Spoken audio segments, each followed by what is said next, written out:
Hey guys, GhostTuber with you this time with a sort of story time about one of my modded consoles, as I did one for my Wii and one for my original Xbox.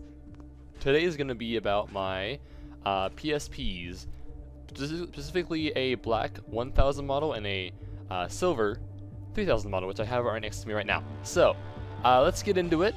Before we get into it, let me just ask you this: if you guys like this video, you can like and subscribe. Helps a lot, and it helps my videos get out there to more people. Also, you can leave a comment on what you want to see next. And yeah, or if you like the video, you can just say great video or whatever. But let's get into the story. So this starts off back in 2012 when I was around, I think I was like 6 or 7 or 8. It was somewhere in there. It wasn't very old. I was very young. My dad, for my birthday, he got me a PSP 1000, which was the original piano black one, and I played it forever. Basically, like, played it so much that I played it for like 3 years, and the joystick on it, no joke, fell off. The whole mechanism fell out of the console for the joystick. That's how much I played it. I didn't even play it hard. I just played it so much that the joystick got worn out. Because I was playing Battlefront, Star Wars Battlefront, and stuff like that, which is a great port on that. Like, honestly, if you're looking for a game on the PSP that is really good and really close to the console, look at Star Wars Battlefront. All 3 of the games on there that have Battlefront are amazing. But also, one of the things that like a few years later, like, I had it just in storage, like in my room in a bin, and I found it one day and I was like, Dad, can we get this fixed? Because at this point I was like 10 or 12, so I wasn't that much older. But it's been a few years since I played it. And basically he was like, "Oh, I'll see." And then we looked it up on Amazon, and the part that we needed literally was just like $5. So we got it, installed it, and then I had the bright idea of modding the console, because at that point that was what's popular to do, which just was around like, because we got the part in 2012.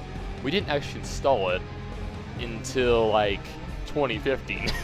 So I was a bit older then. But basically that's what happened. And then I decided to put custom firmware on it, and I put a 256 gigabyte SD card in there. Now, if you want to know how much that is now, that's about $50 now, or not as much as it was back then. Back then, it was like, I think $70 at the time I got it. Somewhere, it was pretty expensive for what it was.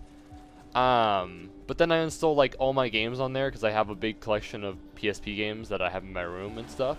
I have like GTA, Battlefront, Need for Speed, stuff like that. MX ATV, stuff like that. But yeah, so basically I installed all that, and then I had the bright idea, like, I think it was 2 years ago now. You guys, I don't know if I have covered this, but basically 2 years ago, for Christmas, I asked for a clear shell for it. This was the biggest mistake that I had, the biggest mistake that I had. So I got it at Christmas, and I was like, ooh, I'm gonna put it in myself. So I took apart my PSP, and basically,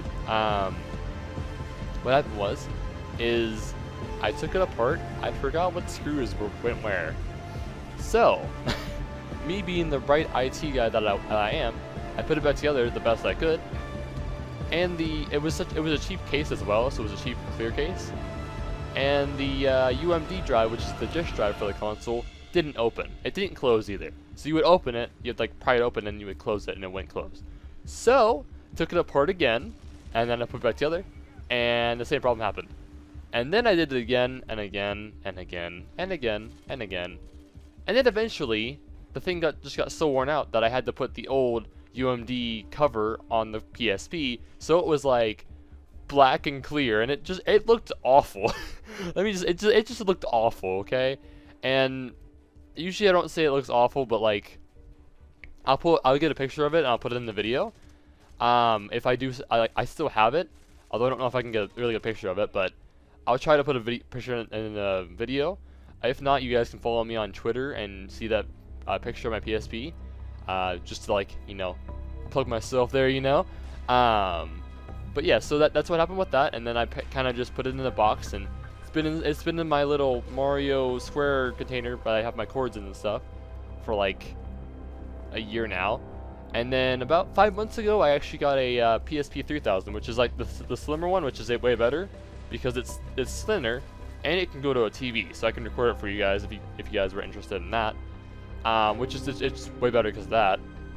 Plus the joystick and everything is built way better. So yeah, it doesn't have a spring-loaded door. It just opens and then you put the disc in, and that's it. But I just thought it was interesting that, like, and the thing is, oh, so I forgot to mention this, but literally finding that PSP was so hard. I had to call 5 game stores near me and hold them, and then one of the game stores didn't hold it for me, so they just kind of sold it under me, and I was like, dang. And then I went to my local mall, that, you know, like the place that, like, in this mall is really dead. There's like 2 stores in it. There's a game store, and there's like Penny's and Macy's and stuff. There's not very much else in there, so that's basically what's in there. And I saw it in there, and they were selling it for really cheap because it had a skin on it, and they were like, we don't want to take off the skin because we don't know how much it would like ruin it. So I took it home and I was like, listen, I don't care if it's gonna be torn up. I just want a PSP. If it functions well, I'm fine with it. But it turns out the skin that they had on it was just one of those sticker skins, but it was like a puffy sticker skin, and so it was really easy to take off. It was really like so easy to take off, and I was like, okay, I'm not too sure why they didn't take it off, because it's obviously not gonna rip it off. I mean, it got on my fingernails and it like hurt, but like it wasn't extremely bad. But yeah, so, and then I decided to mod it and everything, so that's basically what happened to that. And then basically I put a 64 gigabyte memory card in there so it runs faster, because if you didn't know, PSPs, when they have bigger memory cards, it takes longer for them to load into the it takes them longer to load into the XMB, like the PS3 XMB. And it also affects the performance of games as well. So, because it's such an older system, it doesn't have a really fast memory reader, I guess you would say. I don't know what to call it. It's like the CPU isn't fast enough to read an SD card as much as it is everything else. But yeah, so, and overall I've been happy with it since then. And that's just kind of my story of the PSP that I modded and, you know, fixed up and everything. But anyways, I hope you guys enjoyed this video. If you want to hear more stories about my modding shenanigans and stuff like that, I will make more. And if you guys want to, you can leave a like, subscribe, and comment below. Also join my Discord and follow me on Twitter. And I'll see you guys in the next one. Stay spooky, my friends.